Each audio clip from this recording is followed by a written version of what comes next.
প্রিয় ভিউয়ার্স, আপনাদের এই যে দেখাচ্ছে এগুলা কিন্তু ধান, আপনারা সবাই চেনেন। আর এই ধানগুলা মূলত কিন্তু এখন পর্যন্ত কাটা হয় নাই। আপনারা একটা জিনিস লক্ষ্য করতেন যে মাঠের ভিতরে মূলত সব ধানই কিন্তু কাটা শেষ।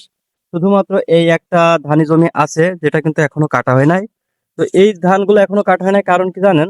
আমরা জানি যে মাঝে মধ্যে কিন্তু গ্রামে বৃষ্টির দেখা মিলছে, তো বৃষ্টির কারণে এই ধানগুলা কাটতে কৃষক ভাইরা কিন্তু ভয় পাচ্ছে।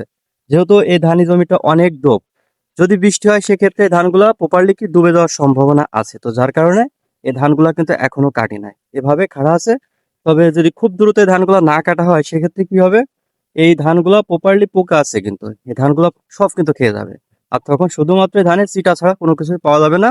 তো সব মিলিয়ে হয়তো এই ধানগুলা কিছুদিনের ভিতরে কিন্তু কাটা হইতে পারে, আমার যতটুকু ধারণা। আর যারা আমার ভিডিওগুলো রেগুলারই দেখেন সবাইকে অসংখ্য ধন্যবাদ।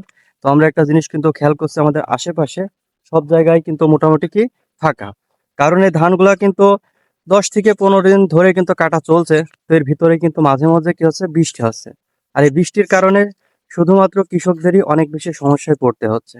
অনেক সময় দেখা যাচ্ছে ধানগুলা যখন বৃষ্টিতে ভিজে যায় তখন কিন্তু ওই পরিমাণ দামে আর বিক্রি হয় না। তো সব মিলিয়ে এটার জন্য আমাদেরকে কি প্রচুর পরিমাণে কিন্তু শ্রম দেওয়া লাগে। আর এই ধানগুলো যে শুধু কাটার পরে বাসায় নিয়ে গেলে হয়ে যায়, বিষয়টা কিন্তু এমন নয়। এখানে এত পরিমাণ শ্রম দিতে হয়, সেটা আপনাদেরকে বলে বোঝাতে পারবো না। তো আমি যেহেতু একজন কৃষকের ঘরের সন্তান, সেহেতু এই ধানের সম্পর্কে বা কিভাবে চাষ করতে হয় সব মিলিয়ে কিন্তু আমি কিন্তু সবই জানি।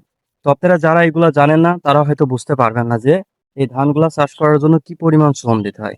এই যে এত এত রোদ আছে, প্রচুর পরিমাণে বৃষ্টি হচ্ছে, তো এই যে এত এত সমস্যার ভিতরেও কিন্তু এই ধানগুলা আপনার প্রপারলি কিন্তু চাষ করা লাগে। কারণ কৃষকদের কাজই কি, নতুন নতুন খাদ্য উৎপাদন করা। ওরা যত খাদ্য উৎপাদন করবে তত দেশ এবং দেশের মানুষের জন্য ভালো কিছু হবে। তো এর জন্য আমাদেরকে ধৈর্য সহকারে অপেক্ষা করতে হবে। ইনশাল্লাহ আগামীতে ভালো কিছু হবে, এবং কৃষক ভাইদের যে সম্মান প্রয়োজন অন্তত ততটুকু সম্মান আমাদেরকে করতে হবে। আর তারা যদি এই ধানগুলা বা অন্য কোনো ক্ষেতগুলো আছে বা অন্য কোনো শাক সবজিগুলো যারা চাষ করে, তো তাদের বিষয়টাও কিন্তু সেমই বলতে হয়। কারণ শুধু যে ধান চাষ করে বিষয়টা এমন না, ধানের পাশাপাশি বিভিন্ন ফসল কিন্তু তৈরি করে কৃষক ভাইরা। তো যারা আমার ভিডিওগুলো দেখেন তারা কিন্তু এই ধরনের ধান বা এই ধরনের ভিডিও আপনারা কিন্তু মাঝে মধ্যে দেখে থাকেন।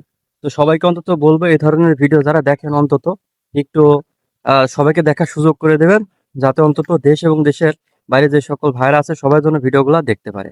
আসসালামু আলাইকুম।